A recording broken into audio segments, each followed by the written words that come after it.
Transcribed.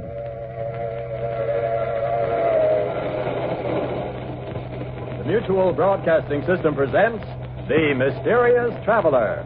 Written, produced, and directed by Robert A. Arthur and David Kogan, and starring one of radio's foremost actors, James Stevens, in The Haunted Trailer.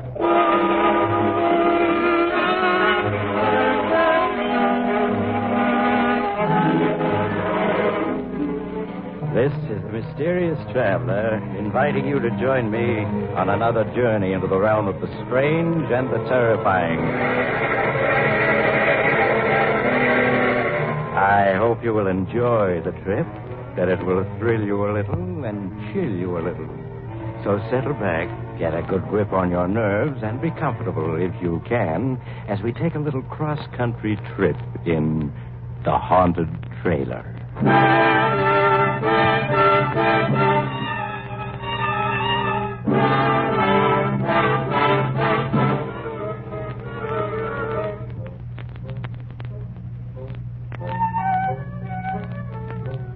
Before we begin, I have a question for you. Do you believe in ghosts? No? That's good. Then my story won't bother you in the least. So let me introduce Melvin McGraw, as nice a young man as you'll ever meet, in this world or the next. Melvin is very unhappy. He has a story he wants to get off his chest. All right, Melvin, tell us all about it. Maybe it'll buck up your spirits.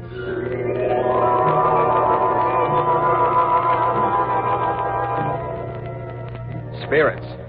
Don't mention that word to me. What I could tell you about spirits. In fact, I'm going to. You are now listening to a desperate man. And yet, just 2 months ago, I was sitting on top of the world. I was heading for California in my coupe, pulling a brand new trailer. In California, I had a girl waiting for me. Her name was Louise, and we were going to be married.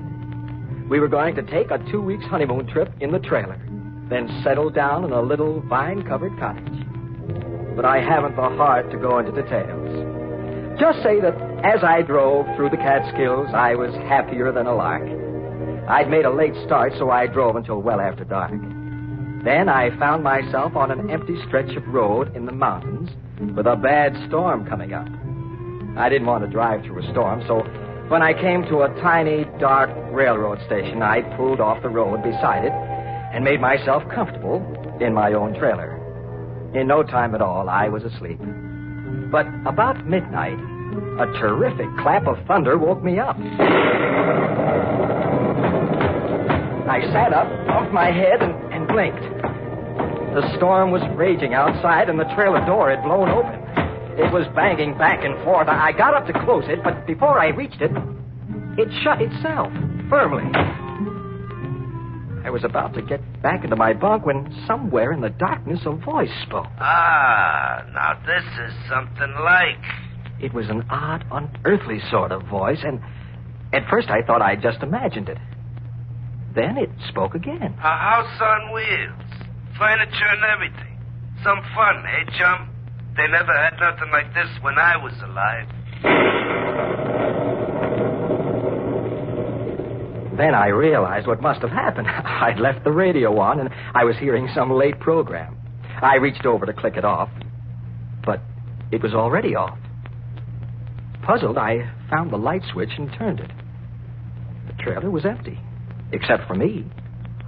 I was staring around in perplexity when I heard it again, that strange voice.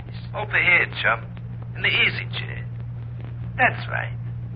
Now, can you see me? Can I see him? I rubbed my eyes, then rubbed them again. There was something white and misty sitting in my easy chair. Something that grew more and more solid as I stared at it, until I could see it quite plainly. Like looking at a disreputable old man carved out of a chunk of London fog. It was... the only thing it could be was... That's right, chum. I'm a ghost. My name is Spike Higgins. Pleased to meet you. What do you mean you're a ghost? There's no such thing as a ghost. Oh, no? Then listen to this. Oh, you ever hear a more ghostly groan than that? Or maybe you'd like to hear a banshee scream. You like it, chum? Every ghost can do it. Here, now I'll give you another demonstration. We call this one number 3B, the fatal warning. Are you ready? It'll curl your head. Are you prepared to meet your fate? Beware. Beware. Stop. Stop. Well, I ain't even begun yet. I got a whole bag of ghostly tricks to try out. Why, it's years since I had a chance to use a single one of them. Hey, what about some invisible footsteps, eh?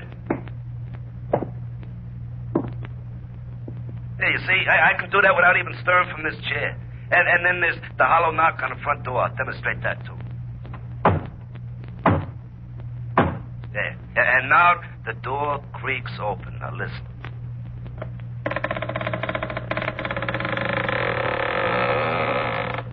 See? Now, just suppose you was alone in a deserted house at night and you heard all them noises. What would you do, huh? I'm asking you, chum. I'd run like the dickens. Yeah, I bet you would. Anybody would. And now do you believe I'm a ghost? Or should I give you some more of my repertoire? No.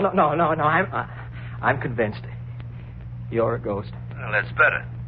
Now that we're acquainted, you can call me Spike. That's my name, Spike Higgins. Born March 28, 1888. Died April 15, 1930. Well done, now good and faithful servant. Oh, I certainly wish I could wake up. This dream I'm having is ghastly. Not ghastly, ghostly. And you're not asleep. Hey, but speaking of sleeping, it's after midnight, and this is the first time I've been near a bed in more than 20 years. What do you say we turn in, man? You mean you're suggesting you're going to sleep in my trailer? Well, why not? That's what a trailer's for. A home away from home. No. I won't stand for it. Now, get out. Why did you ever come in here in the first place? Well, why did you stop at my territory? Answer me that, chum. Don't call me chum. My name is Melvin. Well, if my name was Melvin, I'd rather be called chum. Okay, Melvin, you invited me in. I did no such thing. I deny it. Well, you stopped beside my railroad station, didn't you? What do you mean, your railroad station? That old station outside, I haunted. A haunted railroad station? I never heard of such a thing. There's plenty you never heard of. But back in 1930, I was a bum, see. I rode the boxcars. Well, one night I was trying to get away from a railroad bull. Toughest railroad dick in the business, name of Dan Bancher. Well, I slipped off the top of a boxcar just as we was passing his station, see? Well, so I got appointed resident ghost for 7 Pine Station. A real lousy break. Hasn't been anybody in the station after dark for 10 years. And then tonight you come along and park. Well, naturally, I invited myself in. That's some layout you got here. Well, why did you stay if you disliked it so? Had to. I was doomed never to leave. Punishment, you see. You were doomed to stay here forever? Like I said, never to leave. Why? I'll show you, Spike. This is where you and I part company.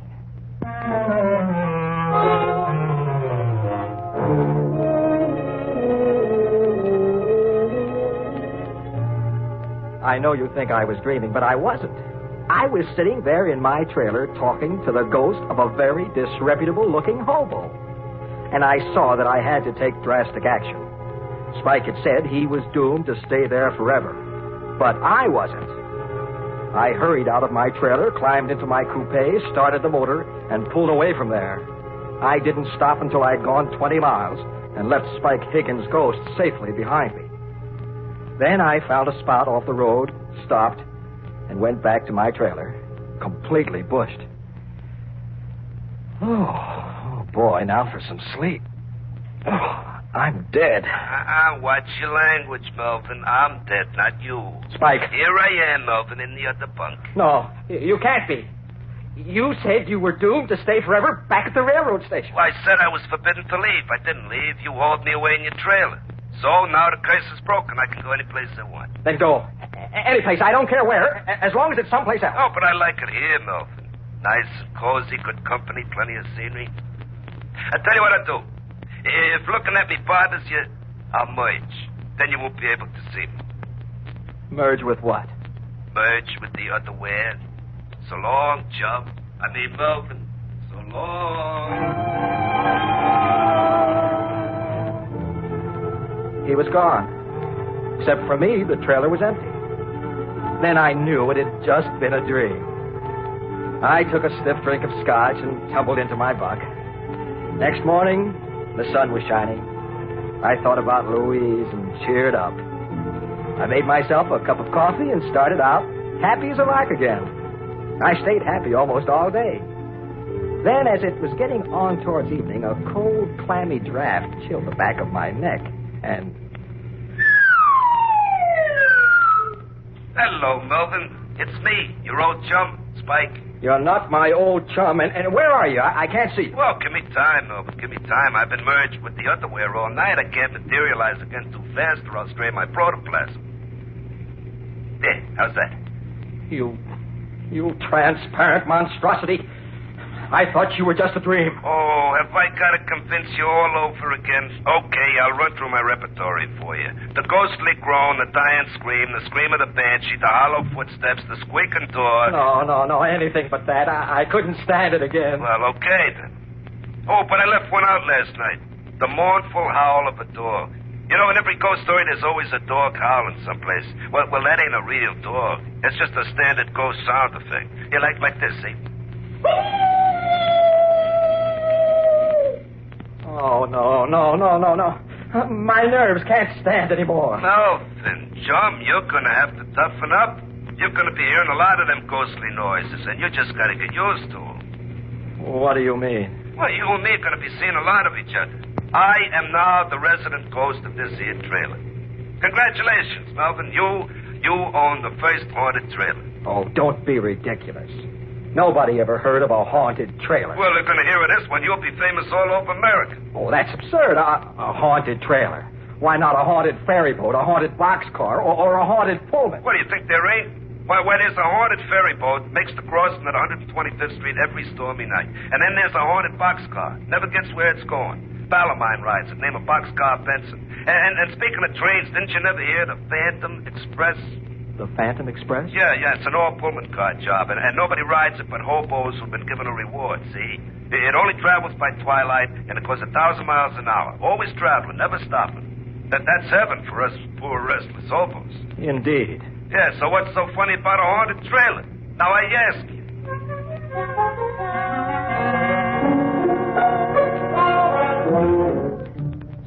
Well, as I got underway again, I was worried. The idea of taking Louise for a honeymoon in a haunted trailer didn't appeal to me. I didn't think it would appeal to Louise either, especially since Spike Higgins seemed to be a ghost completely lacking in all delicate sensibilities. But I didn't have any idea what to do about it. Not even the ghost of an idea. Presently, Spike oozed himself back into the trailer, and I kept on driving until almost 9 o'clock. Then I turned into a little motel and arranged to park overnight. I had some supper at a diner nearby and then went back to my trailer, hoping against hope that Spike would be gone. But he wasn't. The trailer was full of cigar smoke and the smell of whiskey. There was Spike sprawled out on my bunk, inhaling the smoke of a cigar that burned in the ashtray, and from time to time leaning over to sniff at an open bottle of scotch. And to make it worse, another phantasmal character, long and thin and disreputable looking, occupied the other bunk. They were two thoroughly intoxicated spirits. Oh, many brave hearts lie asleep in the deep. So beware,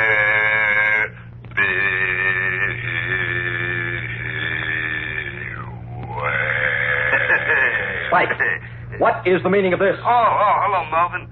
Melvin, I want you to meet an old pal of mine, Nitro Nelson. Pleased to meet you, Melvin. I'd shake hands if I had any hands. Spike, I asked you a question. What is the meaning of this? Why, Melvin, we're just celebrating, that's all. I ain't seen Nitro for pretty near 25 years, so we're having a little fun.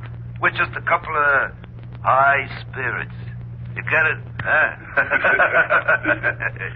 Very funny. Well, get this Nitro ghost out of here at once.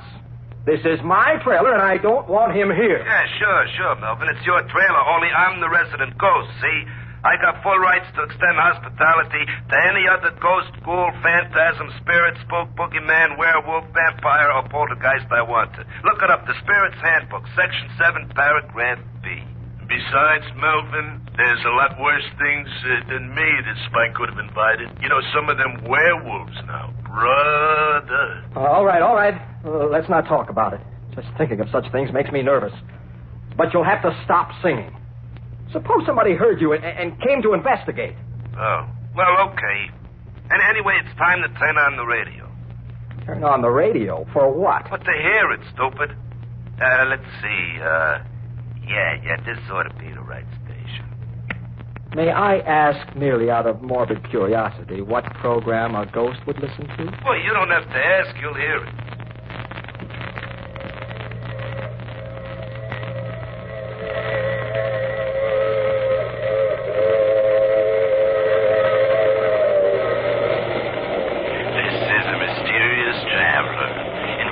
Join me on another journey into the realm of the strange and the terrifying. I hope you will enjoy the trip, that it will thrill you a little and chill you a little.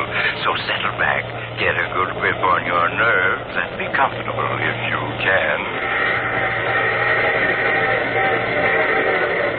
Mysterious Traveler. Oh, that's a pimperoo of a program. Oh, no. Turn it off. Oh, what's the matter? You don't like the Mysterious Traveler? All us ghosts listen to it. Oh, I like it all right, but you don't expect me to listen to it with two ghosts right in the same room with me, do you? Sometimes he even scares us. Okay, we'll turn it off. Look, Spike. Yeah, Melvin. What'll you take to go away and leave me alone, both of you? Oh, Melvin, you don't understand. I've took up my abode in this here trailer. I'm your ghost now. Your family ghost. Where thou ghost, I will ghost. Hey, you get it? Then am I to understand you refuse to clear out? And the answer to that, Melvin, is absolutely. Well, in that case, I'm going to rent a cabin for the night. I couldn't possibly sleep in this trailer with you two hunks of animated fog. Suit yourself, Melvin. Anyway, me and Spike got some practice in the do.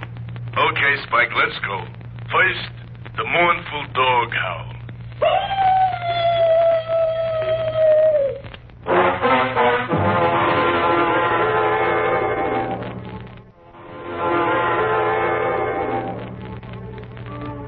That night, I slept in a rented cabin. The next morning, I drove on westward with my two phantom passengers and tried to pretend they weren't there.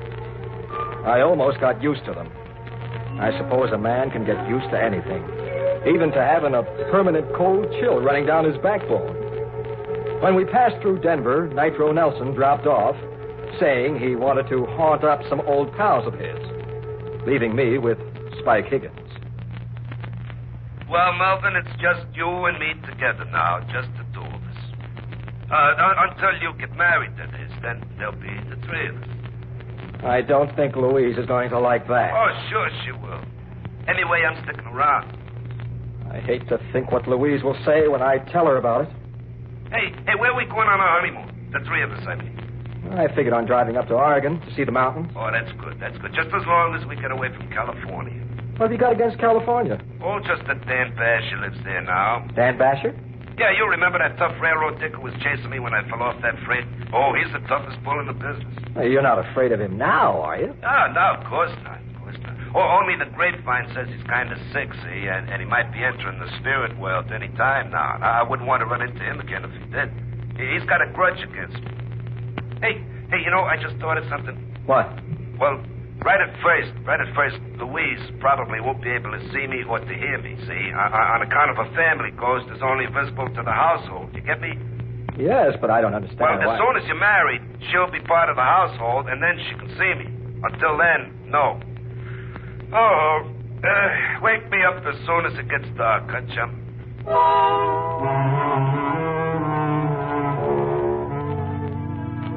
3 days ago, we reached Santa Monica. I rented parking space in an auto camp and immediately phoned Louise. Melvin. Melvin, darling, I'm so glad you're here. I've been worried not hearing from you. Oh, I'll explain all about that. When can I come and see you? Well, I'd better come see you first, Melvin. You see, my uncle isn't well, and the doctor said he must have quiet. I'll be there in an hour. I hurried back to the trailer and tried to clean it up. Spike Higgins' ghost lay on a bunk and watched me cynically. Hey, take it easy, Melvin. You're no good at housework. You know, this place needs a woman's touch. Now, listen, you.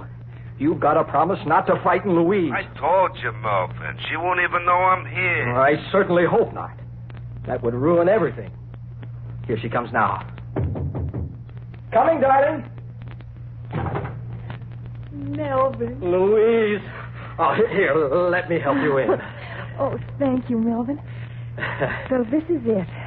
The trailer you wrote me about. Uh-huh, darling.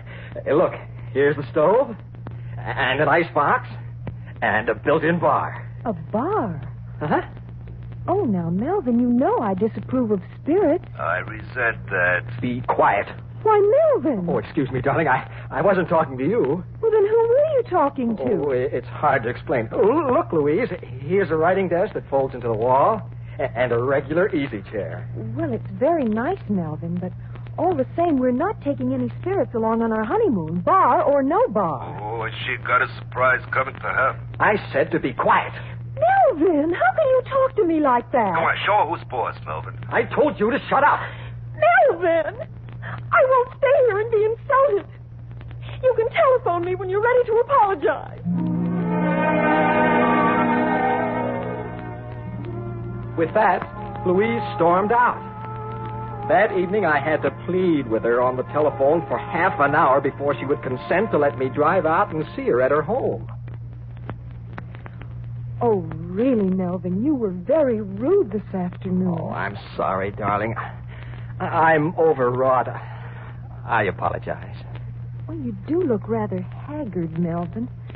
And the way your hair stands on end, you really should do something about it. I wish I could. Louise, how soon can we get married? Well, I don't know. It depends on Uncle Dan. Uncle Dan? Uncle Dan Basher, my mother's brother. He's very ill. The doctor just gives him a few more days. Your uncle is Dan Basher, who used to be a railroad detective? Why, yes. And he's dying? I'm afraid so, Melvin. But you needn't look so pleased about it. Oh, sorry, darling. Look, I must talk to him now. Oh, but the doctor said he can't. Just for a minute, disturbed. darling. It's very important. Well, maybe just for a minute. Come this way. This is his door. Uncle Dan? Yeah? Do you feel strong enough to talk? What about? Well, it's Melvin, my fiancé. He wants to meet you. Send him in. Come in, Melvin. Oh, thank you, Louise. Look, I must speak to your uncle in private. Oh, but Melvin... I'll explain later. That's a good girl. Thank you, Louise. Good work. I can never get rid of her. What do you want to marry Louise for, anyway? Oh, I love her. It's a pretty poor excuse for getting married. She's like a mother, my sister. The reason I spent all my life on the railroad. Well, that's what I want to talk about, sir. Do you remember a certain Spike Higgins? Do I remember him? If I could ever get my hands on him. Do you know him? I know his ghost. He's haunting my trailer. He is, huh? I'd certainly like to meet up with him. Well, I'd certainly like you to. He's outside now. My trailer is parked at the curb. Well, in that case, I was figuring on postponing the event for a few days. But for the privilege of meeting up with Spike Higgins' ghost. Yes? Lad, go outside and wait. I'll be out in a couple of minutes. In the spirit.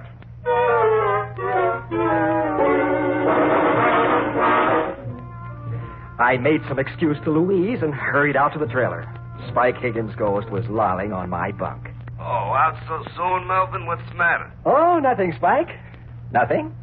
Hey, you're up to something. What is it? Nothing, I tell you. Oh, relax, Spike. Relax. I got a funny feeling. Oh, someone's coming. What do you mean, someone? Another spook. He's coming in here. Hello, Spike. Dan Basher. In the spirit, Spike. I've been waiting for this meeting for a long time. Oh, no, Melvin, you double-crossed. After him. Quick, Mr. Basher. Right, you are, lad.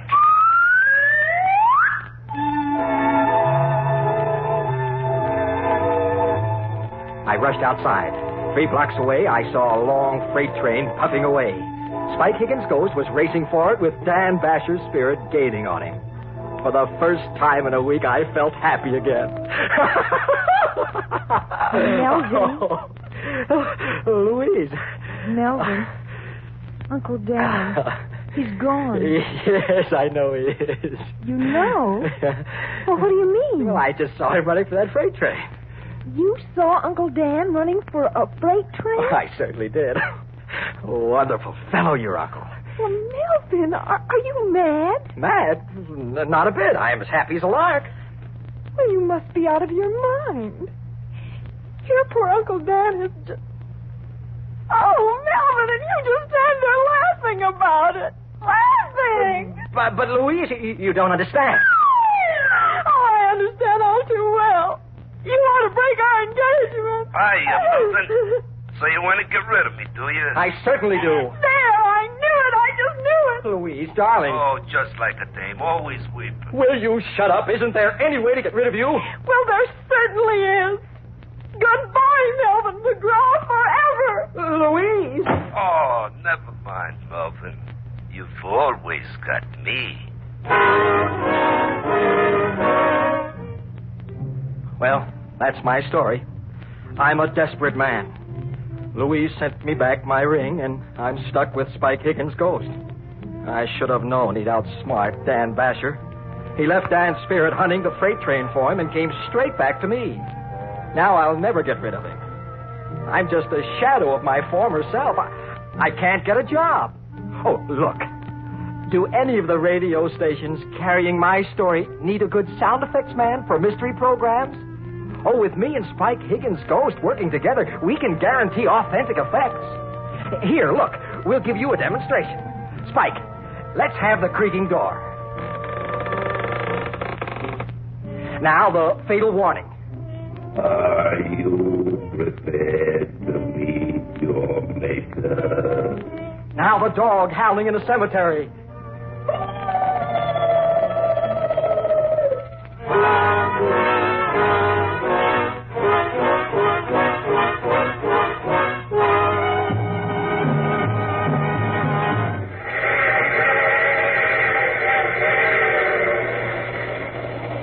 This is the mysterious traveler again. Dear me, what an odd story Meldrum had to tell. Really, I don't know whether to take it seriously or not. A haunted trail.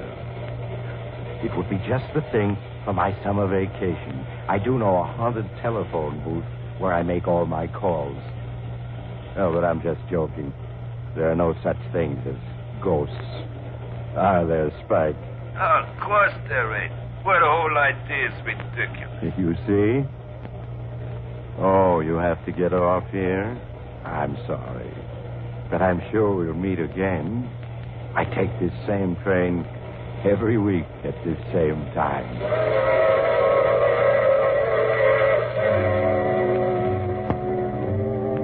You have just heard The Mysterious Traveler. And now you can also enjoy other tense and dramatic stories of The Mysterious Traveler in the June issue of The Mysterious Traveler magazine. In our cast were James Stevens, Larry Haynes, Bill Zugert, and Shirley Blank, with Maurice Tarplin starred in the title role. Music is under the direction of Emerson Buckley and was composed by Richard DuPage. This program came from New York.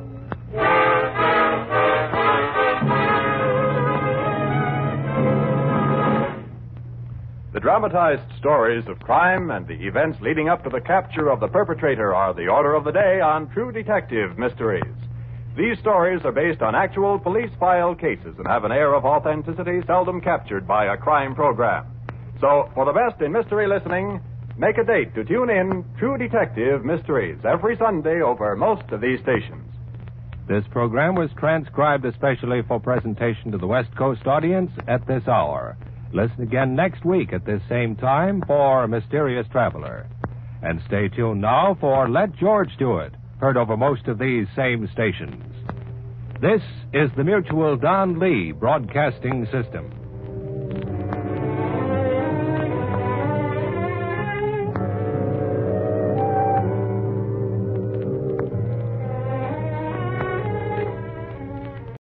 This summer, paradise is wherever you are with the new Pineapple Passion Fruit Starbucks Refreshers beverage. With tropical pineapple and passion fruit flavors, it's bright and refreshing, like sunshine in a cup. Your happy is here at Starbucks. Order ahead on the app.